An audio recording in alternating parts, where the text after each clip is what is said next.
for those who can't be here. So we're all set. All right, thank you so much, Brad. And welcome everyone once again to tonight's edition of the Sustainable Food Systems Lecture Series. This is brought to you by the College of Agriculture and Natural Resources at the University of Maryland, College Park. And thank you for tuning in for what is actually the very last of our lecture series. Here we are on the last day of classes for our spring semester, and I know that our students are quite relieved by that. My name is Meredith Epstein. I am a senior lecturer and advisor in sustainable agriculture in our Institute of Applied Agriculture. This lecture is actually being hosted by an undergraduate course that I teach, and I want to give one last shout out to my students for opening their virtual classroom to you guys. I have the pleasure of introducing tonight's speaker and topic, and as Brad said, I will be moderating the question and answer periods. But first, a few words of thanks as always. This program wouldn't be possible, as you have seen, without the amazing support from our Information and Education Technology Office. So thank you so much to Brad Paleg and to Bao Nguyen, who are shepherding us tonight, and also our communications team led by Graham Binder. The entire lecture series is sponsored by one of our college's 5 strategic initiative teams, which aims to establish a healthy food system and ensure global food and nutritional security. That team is led by Lisa Lackenmeyer and Dr. Rohan Tikekar, and all of this work happens under the leadership of our Dean, Craig Berruti. So we are thrilled that amidst all of the canceled events of late, a program like this lecture series can continue. Tonight we are joined by an incredibly dynamic leader from the University of Maryland campus. She is the force of good behind so many amazing projects that have made our campus food system more sustainable, and tonight she will speak to us about turning research into action, combating food insecurity at the University of Maryland. So I'd like to introduce Allison Jaden. She is the Assistant Director for New Initiatives for the University of Maryland's Department of Dining Services. She spearheads projects that help connect Terps with their food, such as the Turk Farm, Farmers Market at Maryland, and UMD Campus Pantry. Allison received her Master of Public Health degree from the University of Maryland School of Public Health with a focus on environmental health, and her BA from the University of Virginia. 2 tiny other housekeeping items before I turn things over to Allison. As Brad said, the event is being recorded, so we will have the recording available on our website later. I also would like to request that if you are in my class this evening, please stay logged into Zoom after the lecture ends so we can catch up on some end of semester details. And otherwise, thank you for joining us. We look forward to your questions. Allison will pause a couple of times during her presentation to take questions, so please hold them for those times, and we will try out that hand raise function again. Or if you'd like, as Brad said, please enter it in the chat box. I will make sure that those questions get asked. So I will now turn it over to Allison. Thank you, everybody. Thank you, Meredith. And it is wonderful to be here with you guys virtually. I'm going to go ahead and share my screen, and hopefully the technology will cooperate with us. We did a practice run before, so I'm hopeful that we are in good shape. I'm going to go ahead and hide some of this from myself. Thanks again for having me. I'm here to chat with you all this evening about our work at the UMD Campus Pantry and how we have worked collaboratively across the campus to turn research into action, to work together to fight food insecurity at the University of Maryland. I work at the Department of Dining Services at the University of Maryland College Park campus. And again, just really pleased to be with you and very grateful for everybody here spending the time together. And I really do hope that you chime in with questions or comments about what's going on for our work at the Pantry. I'm going to give you guys a little bit of a lay of the land of what I hope to cover during my talk this evening. I'm going to start first with an overview of our UMD campus pantry, providing some background about the program, how it works, and the kind of our utilization of who's coming to the pantry and how regularly. I do also want to spend some time talking about our campus pantry response to COVID-19. As many of you may imagine, or maybe you've seen in some of the campus newsletter updates from Maryland Today, there is obviously an increase in the need for our services. So I'll share with you what we've been up to. It's at that point that I'll pause for some questions related to the pantry's operations before I move into an overview of how we've worked with collaborators across the campus to assess food insecurity and how that has guided our work. After I cover the studies that we've collaborated on, I'll pause again for some questions and then go into really what is the future of this work, our Hunger-Free UMD work group, as well as the next steps for our programs in fighting food insecurity on the campus. That's a little bit of a lay of the land about where we're going with all of this. And I'm hopeful that we will be able to keep ourselves on time. Oh, sorry guys, I lost my screen. Allison, can I jump in for 1 second? I do apologize. Actually, No I'm going to pause. Guys, without the headphones on, hopefully my audio is better, but we will likely be hearing my family getting ready for bedtime. So I do apologize if we hear some noise in the background. So there's pros and cons to all different ways of doing it. Again, wanted to kick off with some discussion about what our campus pantry is, our mission, and what we do. The campus pantry was started we opened in October 2014 to alleviate food hardship at the UMD College Park campus for our students, faculty, and staff by providing emergency food. We have obviously the opportunity to do much more than that with our program. So our objectives also include raising awareness about hunger issues, especially those experienced by our college students. We also focus on creating a space and a culture of donation, allowing folks to donate food to their fellow Terps. We hope to help advance sustainability initiatives on campus by accepting those donations, creating a safe space to distribute emergency food, and really fostering student engagement and student leadership through their commitments to the program. Our student leaders are really essential in what we do and are at the heart of what we do. And so we certainly miss them being on campus at this time, but that collaboration with students has been really important to us throughout the entire program.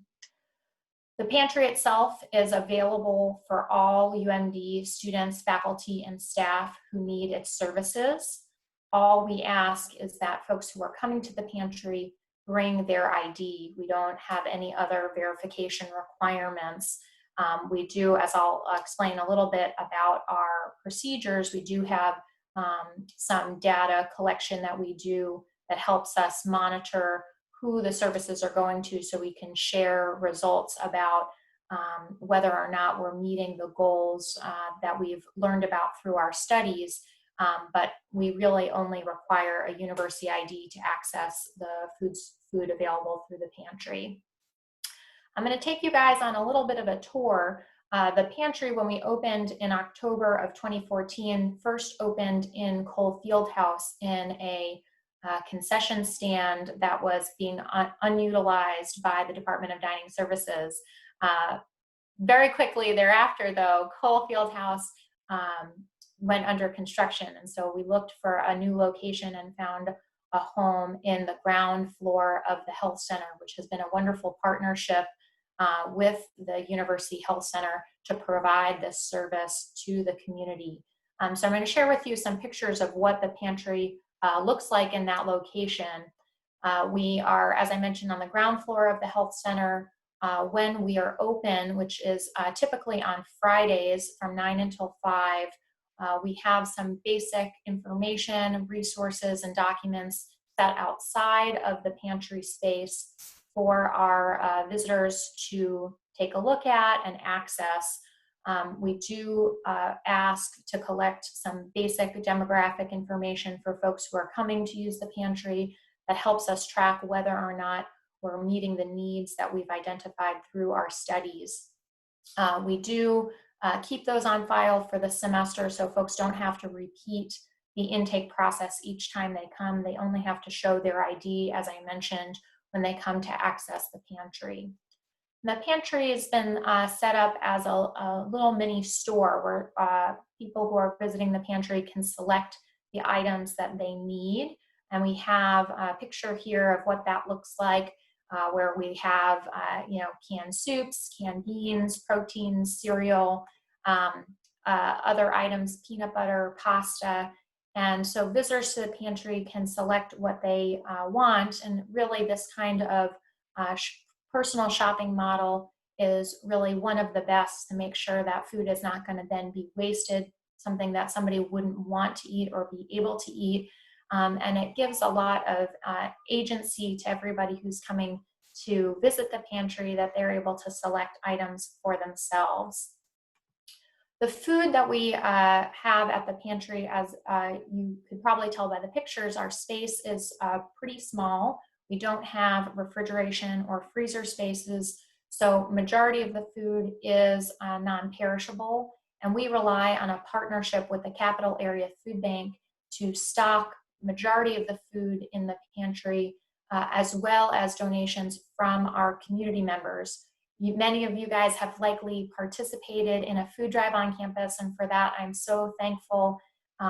We get an outpouring of support from departments, individuals, student clubs, alumni who donate to the campus pantry. So it's those donations, as well as our partnership with the Capital Area Food Bank, that stocks the shelves of the pantry regularly. But I also oversee a program, as Meredith mentioned, called the Turk Farm, which is a partnership with the College of Agriculture and Natural Resources to grow vegetables with the help of students to serve on campus. And a portion of all of our harvests go to the campus pantry. And so during the growing season, we always have fresh vegetables harvested, usually the day before, available at the pantry as well. We keep those in refrigeration, either on the farm or in one of our warehouses for dining on campus, and then bring it over that morning. We first opened the pantry in October of 2014, the Diamondback called me and asked how many people came to the first day we were open. And I had to share that nobody came that first day. And they asked me whether or not maybe it meant we didn't need the pantry at all. And we knew at the time through conversations with students as well as with staff that the need was there, but we didn't know the scope of the need at the time. So as you can see by this slide, thinking about and looking and learning about our utilization at the pantry, you can see the steady increase in the number of individuals coming to visit the pantry and the number of total visits that those individuals have to the pantry. The majority of folks who come to visit the pantry come between 1 and 3 times, but we do have some visitors to the pantry that come each week during the semester. And we've got the numbers here through the end of the fall semester, where we were largely on track to be in a similar, similar utilization as we were the past academic year. Of the people who visit the pantry, majority of them are students, and that number of students and the percent of students overall finding out about the pantry, feeling comfortable to use the pantry, continues to grow year over year. But we do also serve a large number of staff members from our community as well. Amongst our students, the majority of them are graduate students as well as upperclassmen on campus. And as we'll discuss a little bit more when we talk about our food insecurity assessments, this mirrors the findings of the food insecurity study, the food access and student well-being study, that we see that the upperclassmen students are more likely to be experiencing food insecurity. So what have we been up to as a response to COVID-19? Obviously, for all of us, our lives have been dramatically impacted. Many of us are here at home, but for us at the Campus Pantry, we are remaining open, and we have expanded our operation to include both Tuesdays and Fridays. I shared with you that typically during the semester, we're open on Fridays, and we also schedule individual appointments throughout the week. But during this time, as a response to the COVID-19 public health crisis, we've expanded our open days to Tuesdays and also Fridays. We've also relocated our operation to the South Campus Dining Warehouse, where you can see on the screen here a little map of where we're setting up in relation to the South Campus building. That allows us a much more ease of access to the space as the construction on campus continues to be ongoing, and the health center's location is not that easy to access with a car at this point. It also co-locates the team with our food supplies, which I'll share some pictures of what the scope of the work that we're doing as a response to this crisis really requires our warehouse space. We've modified our procedures to ensure safety, limit contact, and allow for social distancing. As you may have imagined through the pictures I shared of what the pantry typically looks like, there's not adequate space to allow for social distancing. And there's a lot of those instances in the case of filling out a form or taking a pamphlet that you have opportunities for contact. So we've really changed the operation. We've also had to expand our food supply through partnerships and a lot of incredibly generous donations from many across our community, both on and off campus, to help make sure that we're able to meet the need. Since March 13th, when the campus closed and we moved to virtual operations, we've served over 2,000 people at the pantry. If you remember back from a couple of slides ago, that's the same number of people that we typically serve in a year, or the number of visits we typically serve in a year. When on a typical week in the semester, we serve about 70 people per week. On the last week of April, we served 370 people at the pantry. So the need is great, and so all of the support that we've been receiving from our community on campus has been tremendous to make sure that we're able to continue to serve Terps in need. I'm going to share with you guys a video of what's going on the Turk Farm to make sure that we're able to continue. As I shared, a portion of our harvest typically goes to the pantry. At this time, all of our harvests are going to the pantry. And oh, I'm not sure it's going to work. Here's a quick video. You can see our farm manager, Guy Kilpatrick, in a sped up video going through and using the harvester to harvest salad mix and greens that we've been bringing to the pantry each week to serve to our community. And here's some shots of our utilization of the warehouse. As I mentioned, the capacity we've really had to increase the capacity to be able to meet this increased need. So we're receiving multiple pallets of food a week through our partnership with the Capital Area Food Bank, as well as expanding to other distributors that we work with within the department. We've also been receiving generous donations from Coastal Sunbelt, who's our produce distributor for the campus, as well as from the campus community garden. You can see members of our team packing, unpacking those items, and then one of the main differences of how we're providing the service during this emergency is we are pre-packing all of the bags rather than the typical shopping experience that our visitors usually get. And here in the left-hand corner, you also see Guy, our farm manager at the Turk Farm, packing up those greens that we saw him harvest just a moment ago. And here you can see our setup, which is outside of our warehouse in our parking lot to allow for adequate social distancing and setting it up so that everybody can go ahead and access the pantry in a safe fashion. So I'm going to get ready to move on to talk about our food insecurity assessment, but I wanted to pause for a moment and ask, Meredith, are there any questions that have come up about the background about the pantry, its history, or our operations? I think we could probably pause for a question or two. Yeah, let's go ahead and pause. I haven't seen any questions in the chat, and I'm looking for raised hands. Does anybody have a question for I Allison? see a raised hand. So I have a raised hand. And Allison, could you do me a favor and hide the viewing options? I messed you up before when so that you don't have to stop sharing, but if you want to hide it, Oh, the got video, it. yeah, the panel. And I'm going to go ahead and unmute Carlena, if that's how it's pronounced. So let's see, oops.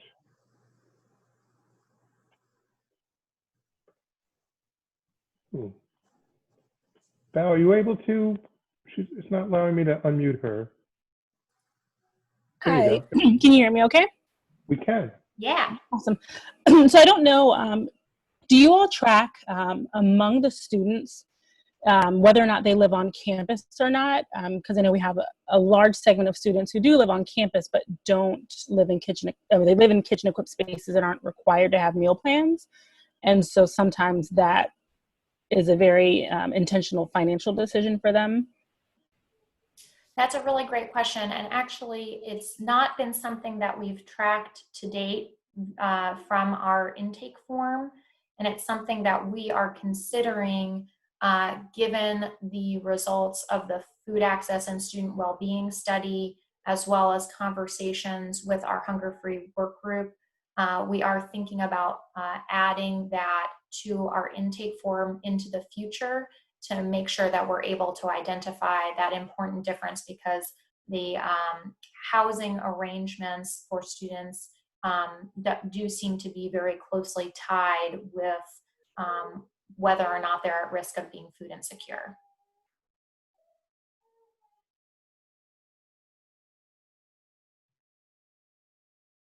Thank you for your question. Is there one more question anyone would like to ask? We have the opportunity.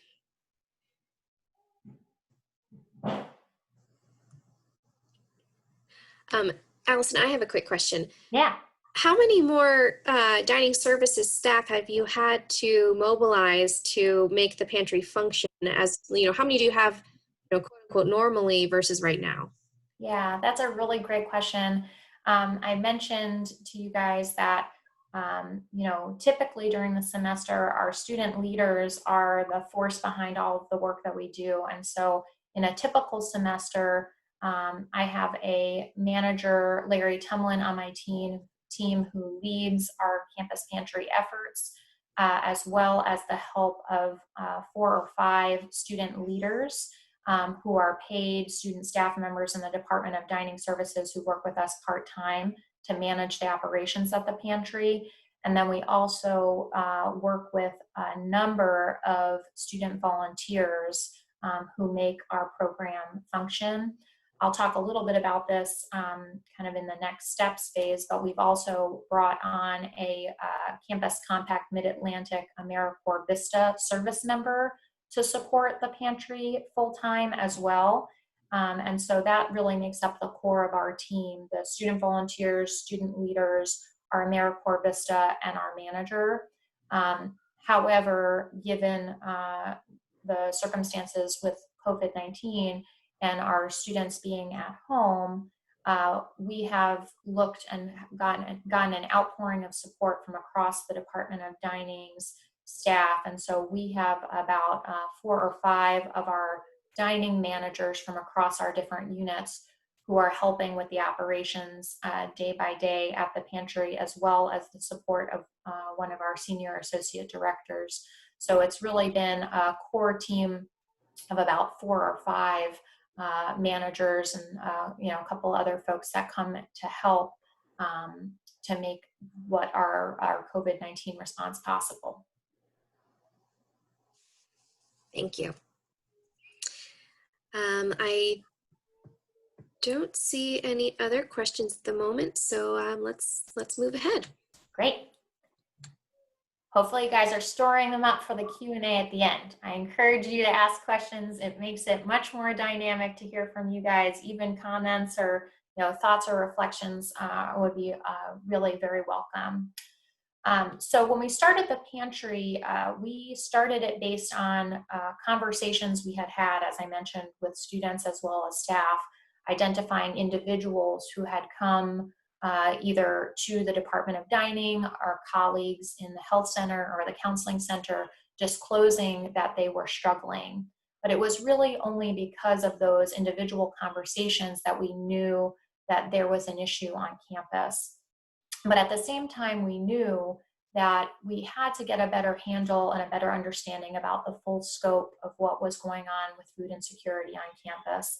And this was at a time when this raising of the consciousness about food insecurity on college campuses was really going on across the country. When we first started the pantry in 2014, there really were no studies of this population, and there really wasn't a lot of conversation about food insecurity in this group. And so the work that we've been doing at the University of Maryland in College Park has really paralleled, I think, the national conversation about food insecurity on college campuses. And now there are many more resources and national studies with a national scope looking at these types of issues. But at the time, we were really going based on conversations we had with individuals.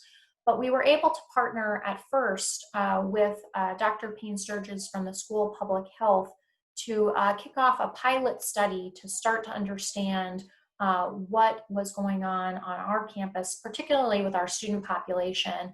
And so Dr. Payne Sturges conducted a pilot study in 2015 with just over 200 undergraduate students, and found that 15% of them were identified as food insecure. That was enough of a finding to raise some eyebrows and mobilize the campus to really say it was time to look at this much more deeply with a much more comprehensive study. And so we then worked with the University of Maryland Counseling Center's research unit under the leadership of Dr. Wang to conduct the Food Access and Student Wellbeing Study.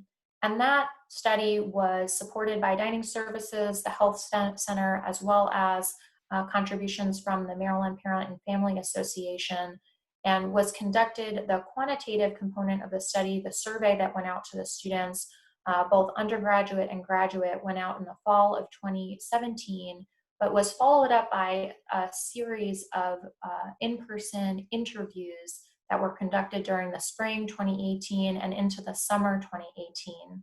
And the goals of that study were really to build off of that preliminary study, to investigate the prevalence of food insecurity amongst our students and see what types of relationships there might be between food insecurity and students' well-being as well as their academic success. So what is related, what could be related as far as outcomes related to food insecurity? And some of you may have seen this summary snapshot before of the results of that study. And the team was able to get responses from nearly 5,000 undergraduate and graduate students, had about a over 20% response rate, and found that 20% of our students at the University of Maryland College Park qualified as food insecure. That's using a survey tool that is commonly used to assess food insecurity that's provided by the USDA called the Food Insecurity Module. And I wanted to just share with you guys and direct you to the where we have the study published. So the study was published, the full results, in the fall of 2019, and it lives on the Student Affairs website. For those of you who really want to dig into the details of this, and I'm going to cover some of the highlights of the report, but a lot of really great work went into this from the Counseling Center's research unit and so much information came from our students about their experiences. So I would really recommend you taking a look at the study itself. On the page, you can see where you can download the full report. And you can see that here. And then we also worked to put together a webinar with Dr. Wang, going through all of the study methodology as well as the study findings. So for those of you who are really interested in getting into the details of the study, I would recommend starting there. And then of course, myself and Dr. Wang are happy to answer additional questions about the results or the methods of the study. But there's some really great resources here that I wanted to make sure to call your attention to.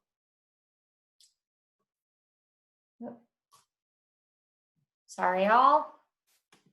Trying to navigate more than one thing at one time. Hiding my panel. There we go. So as I mentioned, I wanted to highlight some key results, findings from the study. Here's a list of the, based on the findings of the study, some of the key at-risk groups, which I want to keep directing you all to the report itself, which is really very detailed and gives the snapshots, not just from the quantitative data, as I mentioned, from that survey, but also from the follow-up interviews where the team spent a considerable amount of time speaking with our students who are struggling with food insecurity about their experiences. So in the report itself, you can see quotes, you know, the students' experiences in their own words of what they have been going through, and really gives us a lot to think about when we think about our programs and how we can work to make a difference for those students.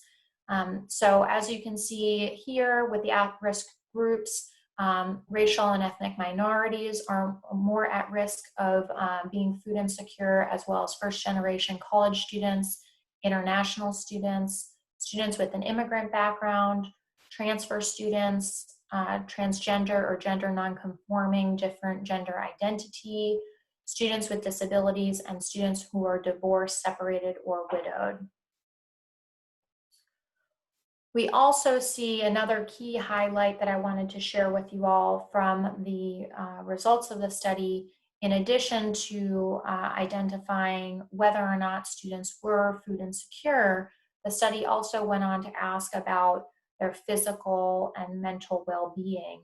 And here you can see some of the results related to physical health impacts based on the students' responses to questions about their physical health. And you can see the differences here in how students answered, depending on whether or not they were classified based on that USDA classification system as food secure or food insecure, with food insecure students having lower scores for their general health, indicating that they are losing weight because they don't have enough money to buy food, are identifying developing health problems and developing unhealthy relationships with food, and having lower energy levels. So across the board, very notable differences in students' responses related to their physical health, depending on whether or not they were food secure or food insecure. But the physical health issues were only the tip of the iceberg. The questions that were asked about psychological well-being, there was a statistically significant difference across all of the questions relating to psychological health, where students who are food insecure experience higher distress, higher levels of anxiety, higher levels of depression, higher levels of anger, and are more likely to feel down or depressed than their peers who are food secure. And so, you know, one of the things that was really notable to me was when Dr. Wang was sharing these results initially with us. And, you know, she's done extensive research, predominantly around psychological issues. And she said she has yet to see a study result where every single finding was statistically significant in this direction. That really struck me of just the impact of food insecurity on these factors for our students.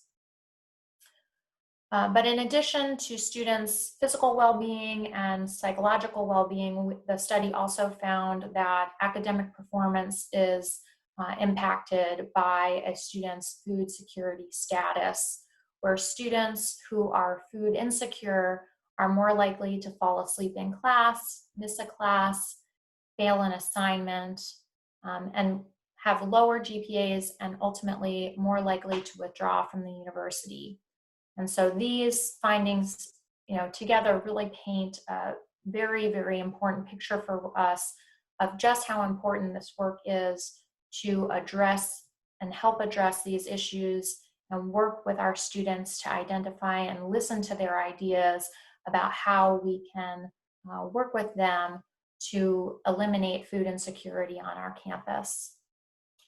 So before I move to kind of how we have taken the results of these studies and put them into action with the help of colleagues from across the campus and our students, I'll open it up for some questions. If anybody has questions specifically about the studies, we'll pause, and Meredith, maybe you can help us see if there are any additional questions in those areas. Yes, so we do have one question already from the group chat. It was sent directly to me, asking about, what about people who are too proud to ask for help and are afraid of the taboos that come with asking for help? The question comes from someone who identifies as a middle-class male. You could answer that broadly, but perhaps also relate it to the study. Were there any questions related to that in the study? Yeah, so that issue is one that comes up for us very regularly, time and time again. What we have found from talking with students, when the study was put out there, I don't know how many of you guys have participated in like an online questionnaire, but you can imagine with the scope of the questions that we were covering, it was a rather lengthy survey. And at the end of the survey, as many surveys have, there was a free response question. And one of the things that was very notable about this survey was that the depth and the detail and the number of responses to that open-ended question really impacted all of us and the research team. It was really unprecedented, the amount of thought that our students put in to sharing their observations, both from their own personal experiences as well as from their friends or their peers. And one of the themes that came up really very prominently, particularly in those free response questions, was that students were embarrassed to ask for help, and that they also were uncertain about whether the available resources, if they knew about them, whether or not those resources were really for them. A lot of students indicated that they thought that somebody else always has it worse than me, and so those services are not for me. And so we saw that really very clearly in the free response to this, to the questionnaire and the survey. And then also those themes really did come up very prominently in the follow-up interviews, where the team had really detailed conversations with students who are experiencing food insecurity. One of the findings that was really challenging for me as somebody who is overseeing the UMD Campus Pantry was, of the students who responded to the survey, only 1% of them knew that we had a UMD Campus Pantry. So we have, the survey really helped us identify two issues.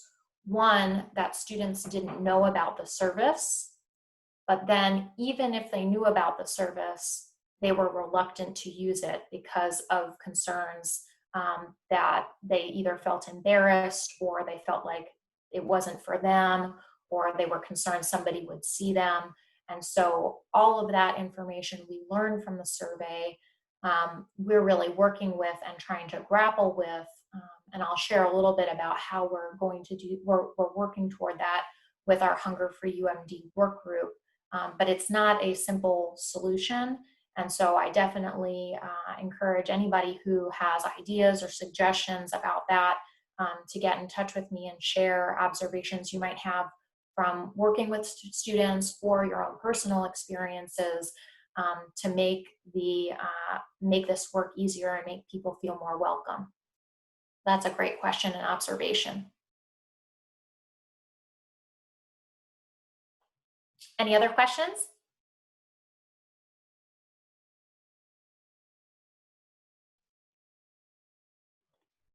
Meredith, are you muted? Yes. Okay. Yes, I was. Sorry, here I am. Thanks, Brad. What would I do without you? Yes, we do have one other question in the chat box. It's from Tanvi, and I wonder, actually, I think it might be a really great fit to ask that question after this next segment, if that's okay. Yeah, we can wait. Okay, I think I haven't looked at it, but I trust your judgment as moderator. It's about some ideas for moving forward. We do have another question from Lynn Traversa. She says, thank you for sharing this program and the amazing work your team is doing. Can you share your process and methods to determine which culturally diverse foods meet the needs of pantry clients and how you determine this? That's a really great question. And I think an area where we can continue to see improvement. And when I share a little bit about where we're going with the Pantry and its program, I'll share a little bit about kind of where we're going with that. What we typically do is first really rely on our student leaders and our volunteers to help guide us in what we bring into the pantry. Our student leaders are really the ones, a lot of them, really focused on thinking about putting together our donation requests and our shopping lists and those kinds of things. But we do that informed by the visitors to the pantry. So at least once a semester, we ask visitors to the pantry to give us feedback about their experience in the pantry. Particularly, we ask questions about whether or not they feel comfortable at the pantry, welcomed, whether or not the hours and location work okay for them. And then most of our questions are about what products we have at the pantry and what products they might want to see us add. And so that's really how we have managed that to date. But since we also are driven so much by food donation, we are, in a large part at the whim of what is donated. So it's a balancing act for us as far as making sure we have all the right foods in stock, because we certainly really want to make sure we're able to leverage the donations that we're able to receive, but where we're purchasing items or where we have the opportunity to solicit specific items, we really try to be informed by those survey responses and by our student leaders who are really identifying and looking at trends of what people are taking from the pantry or what maybe they're not taking, or if people have any conversations or anecdotally sharing what people have used or appreciated or liked or what they wish they could have seen. But I think that's an area where we hope to continue to expand, as I'll kind of touch on a little bit in this next section. All right, let's do it. All right, wonderful. So, just kind of thinking about the arc of this work at the University of Maryland in College Park, I mentioned we started the program really based on just anecdotal evidence, stories, conversations between, individuals on campus, students and staff, with professional staff on the campus, whether in dining services or the health center, where people were really disclosing their own personal stories and asking for help. And that's where we started to see the trend that there was a need there. And it was in the results of that pilot study that helped launch us to the more comprehensive food access and student well-being study, which was published in the fall of 2019, led by the research unit at the UMD Counseling Center. And so armed with all of the results of those studies and the richness in the feedback and the depth and the emotion that went into the feedback that we received directly from our students, we really had to ask, what can we be doing better to make sure that we're addressing the scope of this problem? 20% of our student body is an incredible number of people. And I shared with you the number of people that we're serving in the pantry, which, if you can get a sense about the space in the health center, we're serving a lot of people out of a small conference room. But we know there are many more people on our campus who need our support. And so how do we move forward knowing that the need is greater than those we've already been able to serve, and that we want to be inclusive and creative in thinking about how we address these problems to really create a hunger-free campus? And so the results of the studies, as well as engagement with students, led us to create and launch what we're calling the Hunger-Free UMD Work Group. So the work group involves folks from all across the campus, faculty, students, and staff. And as I mentioned, was really informed and started because of the results of the research and the scope and breadth of the comments and feedback and ideas, suggestions, and creativity we received from the students as a response to both the survey as well as the follow-up interviews. We did also engage a program on campus called the Innovo Scholars, who took the campus pantry and this question on as a semester-long project for about 12 upperclassmen students to look at what could be done to address the needs that were identified in the food access and student well-being study. And the Innovo Scholars did a lot of great benchmarking research at other universities, other institutions, looked at our campus, and thought about what might they recommend for us to address the scope of the need that was identified in the food access and student well-being study. And we knew we had some great programs already going that work to address these challenges, but they on their own are not sufficient to reach our goal of a hunger-free UMD. And so obviously we've already talked about the campus pantry, but we also launched in partnership with students from the student governments, the Emergency Meal Fund, where we make meal cards available to students who are in need of immediate food assistance. So these are for students who might be in an unstable housing situation or another highly urgent emergency situation where they may not even have kitchen access where they could utilize things from the pantry. So they really need a healthy and meal right away. And so the Emergency Meal Fund is pre-populated meal cards that can go out to those students in need. We also were applied for and received a Campus Compact Mid-Atlantic AmeriCorps Vista grant for a 3-year project to build the capacity of the campus pantry and the university's response to food insecurity on the campus with the creation of the Hunger-Free UMD work group.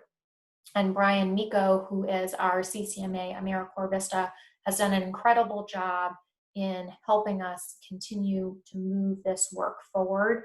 And he has really shaped our response and the creation of the Hunger-Free UMD work group. So the work group itself is a new campus-wide coalition focused on combating food insecurity and its surrounding issues with the goal of creating a hunger-free campus. We have kicked off the work group. We met for the first time in the fall of 2019. We've also joined forces with partners in the Fostering Turk Success program, which works to meet the needs of students from the foster care system or who have been experiencing or have experienced homelessness. So we're working with a wide coalition of folks to bring these ideas to the forefront. Here's one of the wonderful diagrams that our Innovo scholars put together for us in thinking about our hunger-free UMD work group. And they really identified the issues about food insecurity as being very parallel to larger issues around financial insecurity. And so they suggested as a part of their recommendations that the conversation be broadened, not just to talk about food insecurity, but also to look at other related issues. And that's where that partnership with groups like the Fostering Terp Success are so essential for the Hunger-Free UMD work group to really be able to achieve the goals and ideas and recommendations that the Innovo scholars put together, as well as the students shared with us through the Food Access and Student Wellbeing study. But they really talked about bringing together offices and people from all across campus to share resources and really see where there might be gaps in meeting the needs of our students. And so we use that student guidance and those student projects as the center and the heart and what guides us to move these programs forward. So our next steps with where we're going from here, I'm really happy to announce that we have been on a few-year capital fundraising campaign for the Campus Pantry, and with generous donations from individual families, as well as family foundations, as well as the support of the Student Facilities Fund on campus, we've met our fundraising goal to expand the UMD Campus Pantry. And that expansion is currently under design. We're going to be utilizing a space that is currently unutilized or underutilized in the South Campus dining building. And we're going to be able to quadruple our square footage, have access to an exterior door, which will allow us to set our own schedule for when the pantry will be open.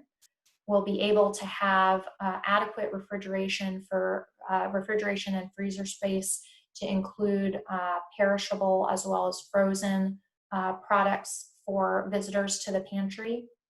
And we'll also have space for a cooking demonstration area. So we'll be able to share how to prepare the foods that are in the pantry. And we're also hoping that demonstration kitchen is an opportunity for us to have a way to engage students in particular in having a reason to come to the pantry. So to that question earlier about people maybe feeling ashamed or embarrassed or worried about coming to the pantry, we're hoping to have some programming at the pantry through those cooking demonstrations and classes that gives people a reason to come, and then they can always pick up the items that they need when they're there. And so that expansion is really exciting for us. And as I mentioned, we're in the design phases right now and have shared some of those initial designs for feedback from our Hunger-Free UMD work group. We look to continue to strengthen the Hunger-Free UMD work group and really bolster participation. So if there's anybody out there on the call that really wants to dig into these issues with us, please send me an email afterwards. We would love for you to join us. We have continued to meet virtually even during this time of COVID-19. We are going to continue our AmeriCorps Vista project. As I mentioned, Brian Nico's on our team to help build capacity for both of these two efforts for us to really create and meet our vision of a hunger-free UMD work group. We will continue to fundraise and expand the Emergency Meal Fund program that I mentioned. We've received support from both the SGA and the Graduate Student Government, who have both said that that is an important stopgap measure for students who are in really critical crisis situations. And we continue to work with student projects. I mentioned the Innovo student project that helped us to launch the Hunger-Free UMD work group, but we've also worked with dietetic interns who I host and their sustainability rotation, who I'm hopeful as we move forward and we build our expansion of the pantry, that those dietetic interns will also be able to help us with things like the cooking demonstrations, the recipes, those additional resources that we want to see and make available through the pantry. We also partnered with the Food Science and Nutrition Department and their students on the Terps vs. Pros nutrition videos, where they highlighted the work of the campus pantry. And just this semester, we wrapped up a student project with the Quest program, where a group of students helped us with a data analysis to compare the utilization of the pantry with the results of the food access and student well-being study to let us know whether we were on track to meet the highest needs groups as identified through the food access and student well-being study. And so it's student projects like this that really help us move the program forward and give us critical feedback to make sure that we are on the right path. And so if any of you are students or any of you are instructors out there, I'd love to make a shameless plug that we are continuing to look for collaborations that help to enhance this work. And so we're always looking for new collaborators and folks to work with us on this effort. So with that, I've got my contact information and the website and contact information for our pantry up here. I do want to make sure that everybody on the call knows that we are updating our website with any changes or information I shared with you all already about when we're open and where we're located. I don't see that changing in the foreseeable future, but I do always want to make sure that folks are checking the website in case there are any needs for changing that, to make sure that you know when and where we are located in case you need support or you know somebody who does need support. You can always email us or call us as well if you've got questions or you have an urgent need or there's something that we can do to help. You can also go to the website to donate. We have been, as you've seen from this presentation, we've been meeting an ever-growing need given the circumstances with COVID-19, and all of the outpouring of support that we've received from campus is all going directly to serve Terps during this difficult time. So love to make a plug for the website. Definitely check it out. And if anybody has follow-up questions, my contact information's on there. I would love to continue this conversation beyond this evening. But with that, we'll open it up for some additional questions or comments. All right, thank you so much, Allison. Let's go ahead and get Dunby's question. Should I go out of my screen share? I think that's fine. Yeah, I would come on up. Yep. Okay. Yeah. Dunby, do you want to unmute and ask, or would you like me to ask for you?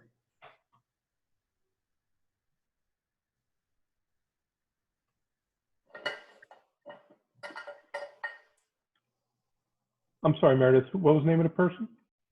Dunby. Cindy?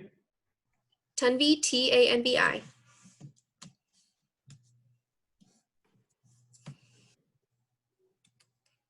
think you should be able to ask.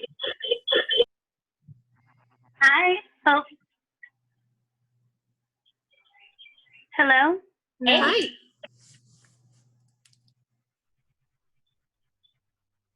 It looks like I'm muted again. No, we can We hear can hear you. Okay, great. Hi, Allison. Thank you for that. This is amazing, everything that you're doing. I was just thinking about the linkages between food rescue. Like I know we have the food recovery network on campus that collects surplus food from the campus dining services and brings it to local food pantries. And then we're getting food from food pantries and bringing it to campus for the campus pantry. And I wonder if there's ways that we can explore more around food rescue and food gleaning, whether it's from farmers or from distributors or grocery stores, capturing some of that food waste and redirecting it to people who need it the most in order to maybe like reduce the amount of demand for places like the Capital Area Food Bank. Yeah, just making more food available to more folks. That's a great question and a really important sentiment and concept. So a couple of things that I wanted to share. So we do, for those of you who don't know, the University of Maryland was the first school to have a food recovery network. It was a group of students who in 2011 reached out to our department and asked us what we were doing about food waste. At the time, we said, we don't have that much food waste. And when we dug into it deeper, we realized that there was food from our dining halls, our events on campus, and our concessions program that could go to much better use. And so the Food Recovery Network was founded at the University of Maryland College Park and now has chapters at hundreds of schools across the country and is a national nonprofit. It's a partnership we're really proud of, and student leaders do an incredible job. They collect unused leftovers from our dining locations, package them up, and bring them to soup kitchens. Given our infrastructure in the campus pantry currently, we are not in a position to handle ready-to-eat food, and so that food is taken to community partners in Prince George's County and Washington, D.C., but it's all ready-to-eat food. So it's prepared food, a pan of lasagna, a pan of chicken, those types of things. So that continues. That partnership, I think, has been really incredible. As a response to COVID-19, you all can imagine there was a considerable amount of food on the campus because we were intending to open back up after spring break. And so we worked with the entire dining services culinary staff to go through and recover all of the food that was in any of our food service locations across the campus to provide to the visitors to the campus pantry over the past few weeks. It was really in the March to early April timeframe when we were giving out all that food. So, really continuing with that tradition of food recovery, but making sure that all of the fresh product as well as the more shelf-stable product and frozen product has all been distributed and donated from the Department of Dining through the campus pantry. We cleared out all of our refrigerators, freezers, and storerooms to make that food available. So that's been something that we've then obviously continued the conversation about, to think about how we move that collaboration into the future. And something that we've done, here and there across the department when we've had special events and things like that, where maybe there's loaves of bread or other things that we could repurpose through the pantry that might not go get to use in the department. So I think there's room for that to continue into the future. So I think that that's a really great comment and consideration for us, and thinking about how we combat food waste while at the same time address food insecurity.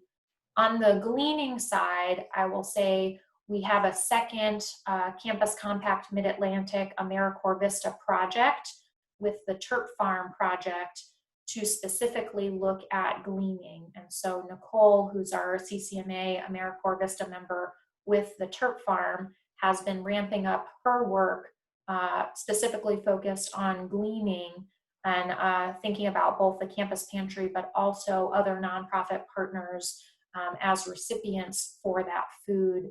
So this is just our first year of a 3-year grant period for building capacity for that, what she's calling Farm to Food Bank gleaning project. But we will have a lot more to come, and hopefully when we are all able to be back together, there'll be plenty of volunteer experiences for those of you all who are interested to get involved and help with that. So that is a part of our vision, especially when we have expanded capacity for perishable product with the campus pantry expansion. So thanks for that.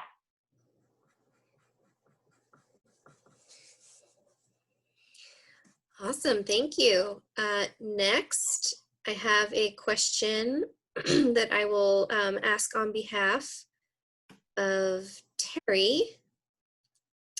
Says, have you thought about providing recipes or directions for use for some of the products that people may not be familiar with? My experience working in some of the pantries in my county has let me know that people don't want to take what they don't know what to do with. I talked to managers in some of the pantries, and they cannot give away quinoa because clients don't know what it is. They don't take canned chicken because they think it is like canned tuna, where they can only make chicken salad with it. They can make soups and stews and more. Yeah, I think that is a really important point. And, again, we think about the just depth and breadth of information we were able to gather through the food access and student well-being study and the follow-up conversations we've had with students through the Hunger for UMD work group. We're able to really unearth and hear a little bit more specifically from our students about how that manifests. Some of our students are familiar, they have a familiarity with actually quite a lot of foods. So they're maybe not afraid of quinoa because they've never seen it before. They've seen it before, but they have no idea how to cook it. So the idea about the opportunity for recipe cards, but beyond that, basic cooking demonstrations, we think is really important in kind of bridging the gap between making the food available and making sure that people know what to do with it and that it actually addresses the need versus people taking it home and it going to waste or not getting used. So I think that's an area where we really hope to build partnerships and to have folks through the Hunger for UMD work group work with us. We have incredible resources and partners through, thinking about the Capital Area Food Bank, as well as, our incredible University of Maryland Extension program. There's a lot of available resources already, but it's really about matching those up with what will be appropriate and usable for our campus. So I think I really appreciate that comment, and I think it's something that we need to continue to work toward and work on.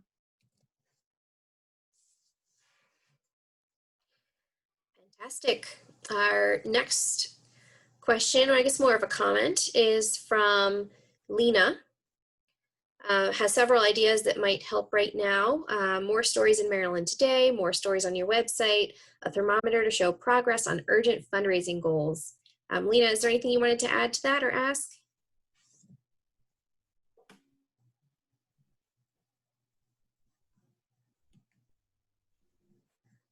Can you hear me? Yes. Yeah. I'm an employee, so I get I see the information once in a while. Lena, I'm sorry to interrupt. Your audio is not coming through well. Would you mind typing it in the chat, please? I'm sorry.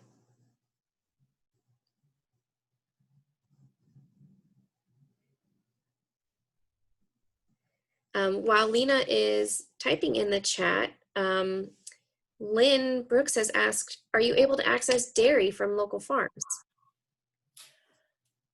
We have not yet because of our lack of refrigeration. We have not gone in the direction of giving out or utilizing dairy. The first chance we've had to give out dairy products has been during our response right now to COVID-19. Since we're working out of our warehouse, we were able to give out quite a lot of sliced cheeses from our dining locations, but we have not otherwise been able to kind of move in that direction. So once we have adequate refrigeration or freezer space to be able to stock that product, I think it's something that we really would like to move toward. But I do think, given our during our response to COVID-19, it's possible for us to also look into that for the the current period where we do have that refrigeration accessible to us.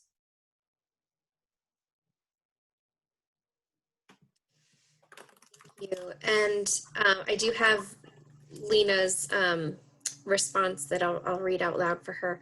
I'm an employee and just thinking about how to communicate more at this time for any fundraising needs right now. Stories are so meaningful for this, and I haven't found them on your website.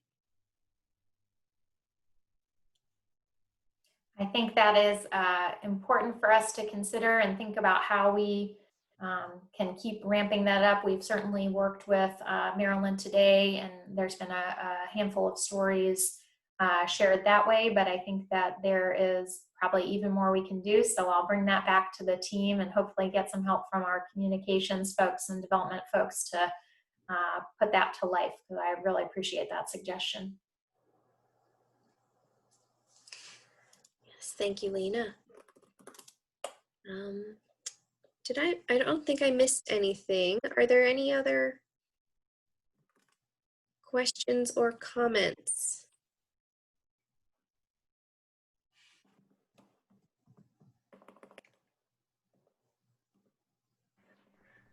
Meredith, it looks like there's a new question in the chat. Yes, thank you. RC, I may have missed this point earlier, sorry, but if I were to donate fresh fruit or locally produced honey, is there a way I'm able to benefit tax-wise from this donation? So I would have to work with our development team to, we've not provided any tax documentation for folks yet who provide products as a donation. We've, that campus has a pretty standard way of doing that for financial donations, but I'm sure there's a way for us to work through that for any food donations as well. So we can certainly work through that. If you email the campus pantry at umd.edu, I can make sure that we can work through that with our development team. Great. Oh, a quick comment from Jeremiah says, you could also reach out to Maryland Farm and Harvest on MPT. They would probably be willing to put your program in the spotlight on television. Ooh, awesome. Good tip. Thank you. Yeah. And I am now going to put one of my students on the spot. He typed a question. We're going to go ahead and unmute him. Jack, can you please ask your question? Sure. Do you think that the awareness and increased foot traffic you've received since the COVID outbreak will continue afterwards and in the following months and years? That is a really excellent question, and I think it's a little hard to know exactly how the current situation and how it all unfolds is going to impact the program moving forward. I think that the financial struggles that many are going through right now are likely to have implications well beyond this summer or this month. So I think that, we may see, some increase in need. I would hope that if we do a good job with the outreach and the communication, like some of the other participants were indicating, that the spotlight or the ability to share the story about this available resource will help increase the awareness of it. So, I'm hopeful that a little bit of a silver lining for us is that people will know the service is there. And then obviously one of the unfortunate downsides is that the need may also be greater. So I would expect we will continue to see increase. We might not see the types of numbers that we're seeing today, but I do anticipate that we'll continue to see growth in the use of the pantry over time.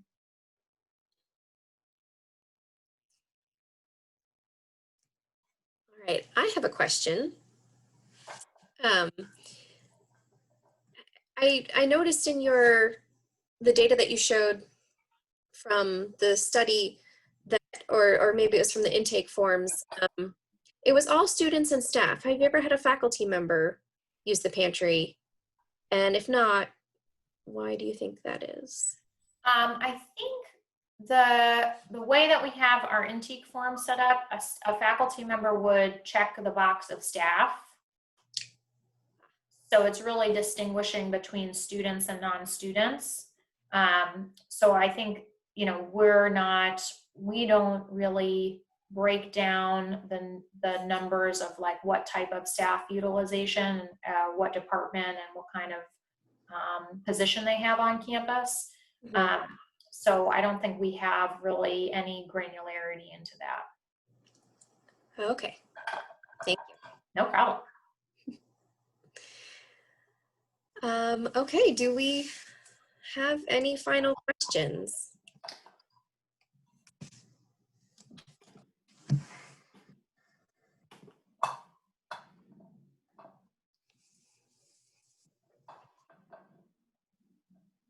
Well, I'm not seeing anything pop up in the chat, and I'm not seeing any hands. Is there anything I'm missing, Brad, that you see? Not at all. I would have assumed there might be a couple more questions, but I don't see anything else. All right. Comment from Gail. Thanks for all the great work you're doing. It's great to get updated, and I will echo those sentiments. Thank you. You have brought so many wonderful programs to this campus, Allison, and I think that it's just very telling that in this time of a public health emergency, that the ones that are really rising to the challenge and getting recognition and meeting people's true needs are many things that you're responsible for. So you're a fantastic member of our campus community, and we are very grateful for you. Thank you. Thank you. Well, you know, with this work in particular, but as with, you know, a lot of the work I'm involved with, it takes so many people to do it, and it takes all the support from, you know, those of you who are checking in and all of our, you know, broader community, both current students, staff, faculty, alum, you know, businesses who support us, nonprofit organizations. There are so many people who are involved in this effort, and, you know, really the outpouring of support and generosity, you know, getting emails from folks who are inspired, Meredith, by you and Meg in the community garden, asking to contribute produce from their gardens and things like that. You know, we've just been getting, you know, a ton of support, and it really is so encouraging for me and also for our campus pantry team to know that we're not in this alone, that we're really doing it with all of you and with all of your support and with the whole campus. So, you know, I'm just so grateful for being able to join you guys today and share a little bit about what we're up to. And I really do appreciate all of the ideas and questions. You know, it's these kinds of conversations when we're hearing, you know, hearing directly from others that we can make these programs better, because the campus is really big and these problems and challenges are really large, and so we really have to be in it all together. So I really appreciate everybody's time and thoughts, and really encouraged to keep the conversation going. So please do feel free to email me or get in touch with us if you have other ideas or want to continue to get involved.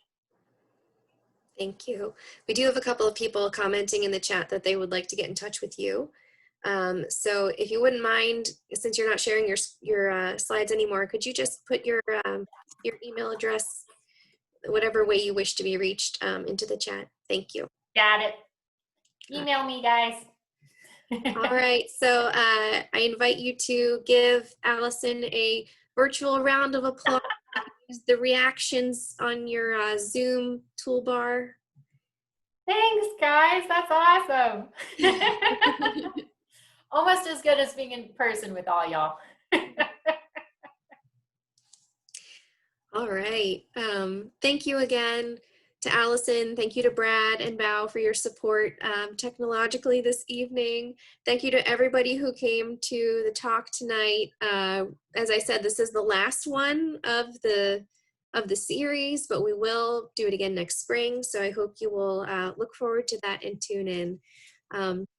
And if you're in my class, don't go anywhere because I need you for a minute.